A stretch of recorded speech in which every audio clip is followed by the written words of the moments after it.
फक्त कुंडली बघून लग्न ठरवताय या 5 गोष्टींकडे जर दुर्लक्ष केलं तर खूप महागात पडेल. नंबर 1, आर्थिक साक्षरता आणि नियोजन.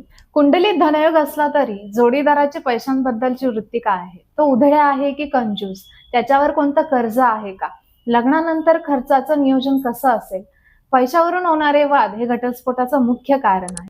नंबर 2, कौटुंबिक हस्तक्षेप आणि मर्यादा. पत्रिका फक्त 2 व्यक्तींच्या जुळवल्या जातात, पण संसार मात्र 2 कुटुंबांमध्ये होत असतो. लग्नानंतर तुमच्या वैयक्तिक निर्णयामध्ये सासरकडच्या लोकांचा किती हस्तक्षेप असला पाहिजे यावर चर्चा करा. तुमचा जोडीदार कुटुंबाच्या दबावाखाली निर्णय घेतो की स्वतःचं मत मांडू शकतो यावर चर्चा करणं गरजेचं आहे. नंबर 3, करिअर आणि भविष्यातील ध्येय. अनेकदा लग्नानंतर जोडीदाराच्या करिअरला दुय्यम स्थान दिलं जातं.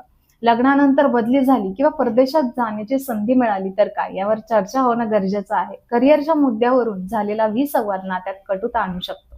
नंबर 4, स्वभाव आणि रागाचे व्यवस्थापन. ग्रहमैत्री झाली तरी संकटाच्या वेळी समोरची व्यक्ती तुमच्यासोबत कशी वागते? वादाच्या वेळी तो तुमचा अपमान करतोय का? जोडीदाराला टोकाचा राग येतोय का?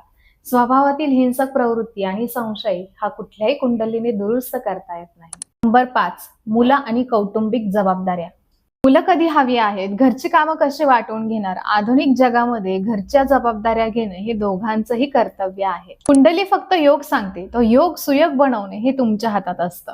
लग्नाचा निर्णय घेताना डोळे झाकून नक्षत्रांवर विश्वास ठेवण्यापेक्षा समोरच्या व्यक्तीच्या वास्तवावर लक्ष द्या. आपल्याकडे पत्रिकेतील गुण जुळवणं खूप महत्वाचं मानलं जातं, पण लक्षात ठेवा, पत्रिकेतील 36च्या 36 गुण जुळले तरी प्रत्यक्ष तुमचा स्वभाव आणि विचार जुळले नाही तर संसाराचा गाडा चालवणं खूप अवघड होऊन जातं. हा व्हिडिओ ज्योतिषशास्त्रावर सर्वात जास्त विश्वास ठेवणाऱ्या मित्राला पाठवा आणि अशाच रिलेशनशिप टिप्ससाठी आपल्या चॅनेलला सबस्क्राईब करायला विसरू नका.